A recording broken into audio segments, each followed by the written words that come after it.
অপরাজিতা bill pass করেছেন, সেখানে তো যার 7 দিনের মধ্যে উনি তদন্ত কমপ্লিট করে সাজা দেবেন বলেছেন। লোয়ার কোর্ট সাজা দেবে, তারপর হাইকোর্ট। আজকে 561 জন মৃত্যুদণ্ড সাজাপ্রাপ্ত আসামি আমাদের বিভিন্ন কোর্টে জেলায় আছে। তাদের কি হচ্ছে? তাদের হাইকোর্টে গিয়ে তারা তো বেশিরভাগই খালাস হচ্ছে। কামদানি কেসটা কী হয়েছে? কামদানি কেসটা তো বেশিরভাগ লোক কি বেরিয়ে গেছে, তার লাভটা কী হয়েছে তাহলে? ওর সমস্ত বিল আনছেন, বিলে যারা এভিডেন্স ডিস্ট্রয় করছে তাদের কি শাস্তি রেখেছেন? তাদের কোনো প্রভিশন রাখেননি তো। তার মানে ওনাদের আঙুলি হেলনেই এভিডেন্স ডিস্ট্রয় হয়েছিল আর যে আমার মেয়ের মৃত্যুর সময়, সেই জন্য ও সমস্ত বিলে রাখতে ওনারা ভয় পেয়েছেন। ওরা অনেক কথা উনি বলেন, কী ধরনের কথা বলেন এই সমস্ত কোনো যুক্তি, এগুলো কোনো যুক্তিসঙ্গত কথা নাকি? ওনার প্রশাসন পারে না সুরক্ষা দিতে, সেখানে ডাক্তাররা সুরক্ষা দেবে? সেখানে তো ডাক্তারাই আমার মেয়েকে মেরেছে আমাদের ধারণা, এবং তার প্রমাণও এখন বেরোচ্ছে আস্তে আস্তে করে। অপরাজিতা বিলে যে দোষী তাকে 7 দিনের মধ্যে পারে।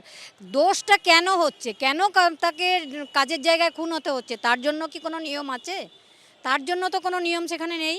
তাহলে একটা কথা বলি, এই যে এত বড় একটা ঘটনা আমার মেয়ে কর্মরত অবস্থায়, যারা পৃথিবীতে কোথাও ঘটেনি, এই ঘটনার বিচার হচ্ছে না বলে আজকে অপরাধীরা সাহস পেয়ে, তারপর থেকে দেখুন ঘটনা কত বেড়ে গেছে। এই মানে ধর্ষণের ঘটনা কত বেড়ে গেছে, এই কারণেই বেড়েছে।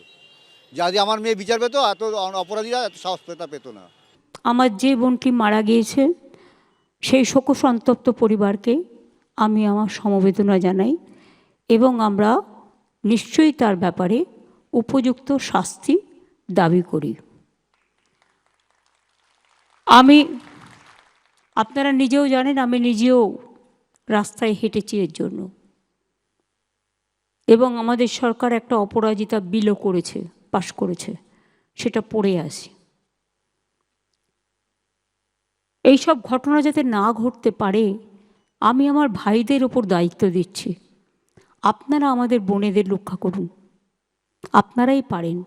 আজকাল তো ছেলেদের মেয়েদের মধ্যে কোনো প্রভেদ নেই, সরকারি ব্যবস্থা হিসেবে নিশ্চয়ই করবে, কিন্তু আমি মনে করি আপনারা যারা গ্রাসরুটে আছেন, বিভিন্ন ইনস্টিটিউশনে আছেন, এটা আপনারাই আরও ভালো করে করতে পারেন।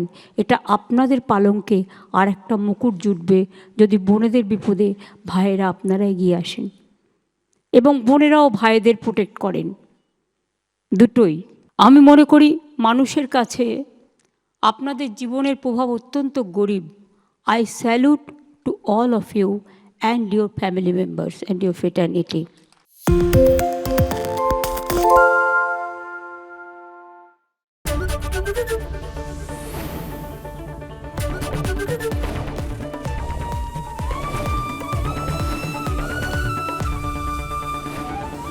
এবিপি আনন্দ, এগিয়ে থাকে, এগিয়ে রাখে।